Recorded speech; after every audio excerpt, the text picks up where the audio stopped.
நான் எப்போவும் சொல்லுவேன், எனக்கு ஒரு மூத்த ஊழியர் 70 வயசு இருக்கும். அந்த ஊழியர் ஒரு காரியத்தை சொல்லிக் கொடுத்தார்.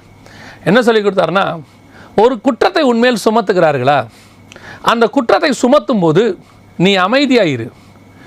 நீ குற்றம் செய்திருந்தால், அவர் சொன்னது எனக்கு சொல்லிக் கொடுத்தது, நீ குற்றம் செய்திருந்தால் கர்த்தரிடத்தில் போய் மன்னிப்பு கேள். மன்னிக்கிறவர் அவர் ஒருத்தர் மட்டும்தான். குற்றம் செய்திருந்தால் தேவனிடத்தில் போய் மன்னிப்பு கேள். குற்றம் செய்யவில்லையா, தைரியமாய் போ, கர்த்தர் உன் பட்சத்தில் இருப்பார். ரெண்டுக்குமே நீ கர்த்தரிடத்தில் தான் போகணும். மன்னித்து ஏற்றுக்கொள்வதும் உன் பக்கத்தில் நின்று வழக்காடுவதும் கர்த்தரிடத்தில் இருக்கிறது. நீ ஏன் மனுஷனுக்கு பயப்படுற, தைரியமாக போ அப்படின்னு சொன்னார். உண்மை. இப்போ யோசேப்போட காரியத்தில் பாருங்கள், அவன் மனுஷங்கிட்ட ஒரு உதவியை எதிர்பார்க்குறான். 2 பேர் வந்து நிற்கிறாங்க கூட ஜெயிலில். அவங்கள யாராவது ஒருத்தங்கிட்ட சொல்கிறான், நீ உயர்த்தப்படும் போது நினச்சிக்கோ, நான் தப்பான ஒரு காரியத்தை செஞ்சு இப்படின்னு சொல்லி என் மேலே போய் சொல்லிட்டாங்க, நான் அதை செய்யவே இல்லை, நீ போய் ராஜா கிட்ட போகும்போது, பார்வோன்ட்ட போகும்போது என்னை பற்றி நினைவுகொள். கர்த்தர் மறக்க பண்ணினார். ஏன்? உன் உயர்வு மனுஷனால் வரக்கூடியதாக இருக்கக்கூடாது, உன் உயர்வு தேவனால் வரக்கூடியதாக இருக்க வேண்டும். இன்றைக்கி பல நேரங்களில் நம்ம அப்படி தான் நினைக்கிறோம், யார் என்னை விடுதலையாக்குவார், இந்த பிரச்சனையிலேருந்து யார் என்ன வருவோம், என் சார்பாக யாராவது பேசினா நலமாக இருக்குமே. உண்மை. மாம்சத்தில் இருக்கும்போது பல நேரங்களில் அப்படி எதிர்பார்ப்பு வரும் இந்த மாம்சத்துக்கு. இந்த நேரத்தில் யாராவது 2 பேர் ஆறுதலாக இருந்தால் நலமாக இருக்குமே. எலியா ஏசபேலின் வார்த்தையை கேட்டபோது அவர் ஜீவனுக்கு பயந்து பெயர் சபா வனாந்தரத்திற்கு ஓடுகிறார். 1 ராஜாக்களின் புஸ்தகம் 19ஆம் அதிகாரத்தில் வனாந்தரத்திற்கு ஓடுகிறார். ஓடும் பொழுது ஒரு வேலைக்காரனை நிறுத்திவிட்டு ஓடுகிறார். வசனம் சொல்லுது, ஒரு வேலைக்காரன் நிறுத்திவிட்டு 1 நாள் பிரயாணம். காரணம் என்ன? அந்த வேலைக்காரன் மேலே அவனுக்கு ஒரு நம்பிக்கை. யாராவது பிடிக்க வந்தாங்கன்னா ஓடி வந்து சொல்லுவான், நான் ஒரு நாள் பிரயாணத்தில் போய் உள்ளே எங்கேயாவது மறைஞ்சிக்கிறேன்.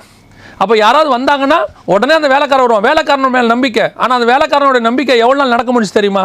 ஒரே 1 நாள் நடக்க முடிஞ்சிச்சு. சூரச்செடிக்கையில் போய் படுத்துட்டான். அதுக்கப்புறம் அவன் சொல்கிறான், போதும் கர்த்தாவே, நான் சாகிறேன். இதுதான் மனுஷன் மேலே உள்ள நம்பிக்கை. நீ எவ்வளவு மனுஷனை நம்பினாலும் ஒரு இடத்துல நீ ஃபெட்டப் ஆவீங்க.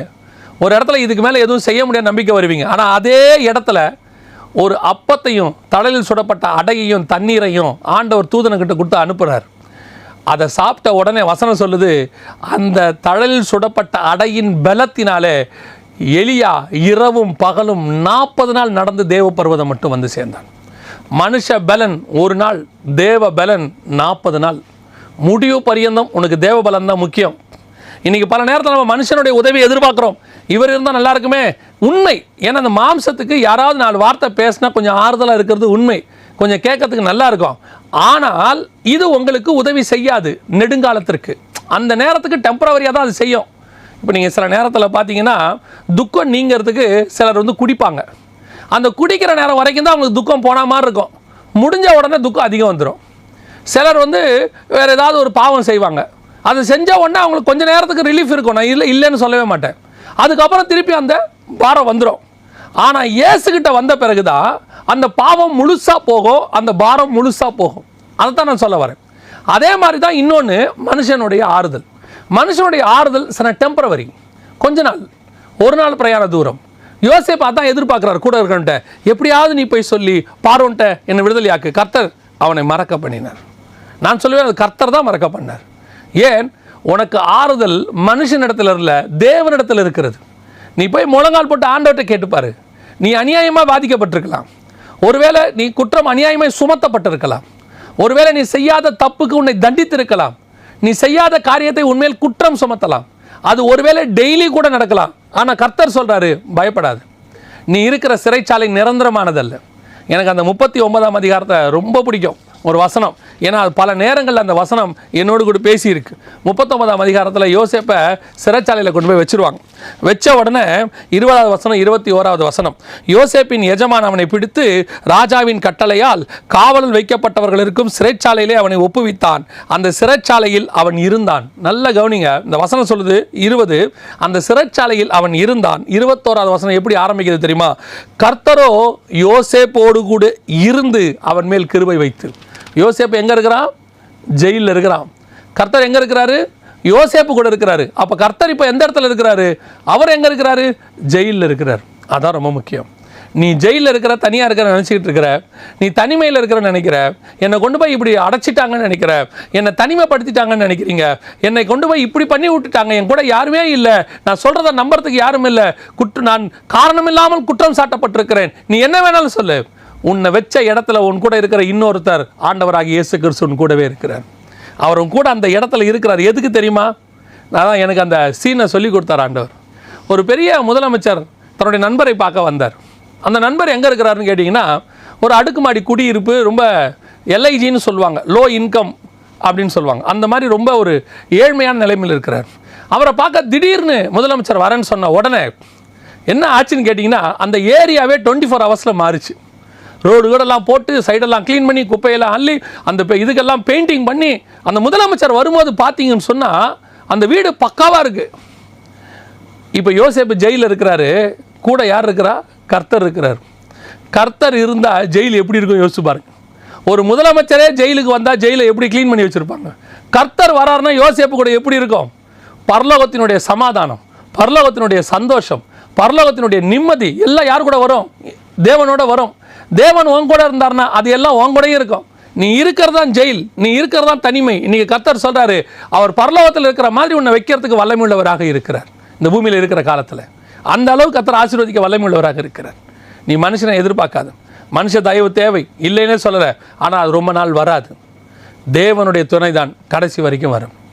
இப்பொழுது இந்த போர்த்திபாரும் இந்த அவருடைய மனைவியும் வந்து நிற்கணும் அரசிக்கு. யோசேப்புடைய மனம் எப்படி இருக்கும் தெரியுமா?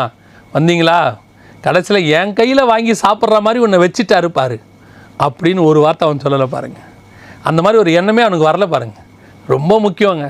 பல நேரங்களில் நாம் நலிவுற்றிருக்கும் போது ஒரு சிலர் நமக்கு உதவி செய்வாங்க. ஒருவேளை அவங்க செய்யும் போது குத்தி காட்டி செஞ்சுருப்பாங்க. அவங்க சொல்லும் போது அவங்க என்ன செய்வாங்க, கொஞ்சம் 2-3 வார்த்தைகள் சுடுச்சொற்கள் பேசியிருப்பாங்க. ஒரு நாள் வரும், 20 வருஷம் 30 வருஷம் கழிச்சு, இது பெரும்பாலும் வீடுகளில் நடக்கும். எப்படின்னு கேட்டிங்கன்னு சொன்னால், திருமணமாகி புதுதில் மருமக வரும்போது இந்த மாமியார் என்ன செய்வாங்க அப்படின்னு கேட்டால், அப்படியே ஆரம்பத்தில் கொஞ்சம் குத்தி குத்தி பேசுவாங்க, கொஞ்சம் இரக்கம் இல்லாமல் பேசுவாங்க, இரக்கம் இல்லாமல் நடத்துவாங்க. இது வந்து பல இடங்களில் நடக்கிறது. ஆனால் இந்த மருமக வெயிட் பண்ணினே இருப்பாங்க, எனக்கும் ஒரு காலம் ஒன்று வரும் அப்படின்னு. வயது ஆகும், வயதான காலத்தில் அவங்க இவங்ககிட்ட இருக்க வேண்டிய ஒரு சிச்சுவேஷன் வரும்போது அந்த 25 வருஷத்துக்கு முன்னாடி நடந்ததை ஒவ்வொரு நாளும் சொல்லி ஆனால் சாப்பாடு போடுவாங்க, சொல்லி சாப்பாடு போடுவாங்க. நீங்கள் அன்றைக்கி இப்படி எங்களை பார்த்தீங்க, நாங்களாவது உங்களை வச்சு இன்றைக்கி இந்த அளவுக்கு பார்க்குறோமே, நீங்கள் என்ன பேச்சு பேசுனீங்க அன்றைக்கி, இதை சொல்லிவிட்டு சாப்பாடு போடுவாங்க. இந்த சாப்பாடை நீ போடுறதுக்கு போடாமே இருக்கலாம். யோசேப்பு நினச்சிருந்தா போர்த்திபாருக்கு இதே மாதிரி சாப்பாடு போட்டிருக்கலாம். என்னையா தூக்கி உள்ளே வச்சுங்க, உங்களுக்கு அரிசி கொடுக்குறேன், ஆனாலும் போய் உள்ளே உட்காந்து சாப்பிடுங்க, ஏன்னா உள்ளே உட்காந்து சாப்பிட்றது எவ்வளோ கஷ்டம்னு அப்போ தான் உங்களுக்கு தெரியும். யோசேப்பு சொல்லியிருக்கலாம், சொல்லவில்லை. இதுதான் யோசேப்பு கனி தரும் செடி. நம்மளை ஒருத்தன் எவ்வளோ கேவலப்படுத்தினா, வேதனைப்படுத்தினா, எல்லாம் பண்ணாங்க. ஆனால் அத்தனை பேருக்கு முன்னாடி அவர் அவ்வளோ கேவலமாக பேசுகிறாங்க இயேசுவை. இயேசு சொல்கிற ஒரு வார்த்தை என்ன தெரியுமா? பிதாவே, இவர்கள் தாங்கள் என்ன செய்கிறார் என்று அறியாதிருக்கிறார்கள். திருப்பி அதே யூதர்களுக்கு அவர் ஜெபம் பண்ணுறார், இஸ்ரவேலுக்கு ஜெபம் பண்ணுறார், உலகத்துக்கு ஜெபம் பண்ணுறார், அடித்த ரோமர்களுக்கு ஜெபம் பண்ணுறார், எல்லாருக்காக ஜெபம் பண்ணுறார், எல்லா ஜனங்களுக்கும் போய் நற்செய்தியை சொல்லுங்கன்றார். இதுதான் உங்ககிட்ட இருக்க வேண்டிய அடுத்து மிக முக்கியமான ஒரு விஷயம். ரொம்ப கேர்ஃபுல்லாக இருந்து கொள்ளுங்கள். பல நேரங்களில் இப்படிப்பட்ட சூழ்நிலைகளை கர்த்தர் நடத்துவார், உங்களை கொண்டு போவார். ஆனால் கடைசியாக உங்கள் முகத்தை பார்ப்பார். நீ என்ன பண்ணுற? உன்னை வேதனைப்படுத்தின உங்ககிட்ட வரான், நீ என்ன பண்ண போகிற? உன்னை அடித்தவன் உங்ககிட்ட வரான், நீ இப்போ என்ன பண்ண போகிற? அந்த இடத்துல உன்னுடைய ஆசீர்வாதம் 2 மடங்காக மாறுவதற்கான வாய்ப்பும் இருக்கிறது. உன்னுடைய ஆசீர்வாதம் அதோடு கூட நிற்பதற்கும் வாய்ப்பு இருக்குது. அங்கே மட்டும் அவனை மன்னிச்சுட்டு ஒரு கசப்பு இல்லாமல் அவனை ஆசீர்வதிச்சு பாருங்கள். கர்த்தர் உன்னை பல மடங்கு ஆசீர்வதிப்பதற்கு வல்லமுள்ளவராக இருக்கிறார். இதுதான் யோசேப்புக்கு கனி தரும் செடி அப்படின்னு சொல்கிறதுக்கான மிக முக்கியமான 2வது விஷயம். 3வது, யோசேப்புடைய குணாதிசயங்களில் ஒன்று, அவன் ரொம்ப ஸ்பிரிச்சுவல். இப்போ இதெல்லாம் உலக பிரகாரமாக சொன்னேன். ஸ்பிரிச்சுவலி யோசேப்புக்கிட்ட இருந்த ஒரு மிக முக்கியமான விஷயம் என்னன்னு கேட்டிங்கன்னா, அவன் ஒரு சொப்பனத்தை காணுகிறான். 37ஆம் அதிகாரத்தில் ஒரு சொப்பனத்தை காணுகிறான். அந்த சொப்பனத்தை பார்த்த உடனே அதை அப்படியே அப்பா கிட்ட சொல்கிறான், அதுக்கப்புறம் சகோதரர்கிட்ட சொல்கிறான். அதனால் விளைவுகள் வருது, எல்லாம் நடக்குது. இப்போது இவன் கண்ட சொப்பனை என்னென்னா, இவங்க அத்தனை பேரும் இவனை வணங்குவாங்க. ஆனால் நடக்கிறது என்ன, அத்தனை பேரும் அடிக்கிறாங்க. ஆப்போசிட்டாக நடக்குது. கர்த்தர் ஒன்று சொல்லியிருக்கிறாரு, அதுக்கு சர்க்கம்ஸ்டன்ஸ் எப்படி இருக்குது, ஆப்போசிட்டாக இருக்குது. எல்லாமே ஆப்போசிட்டாக நடக்குது.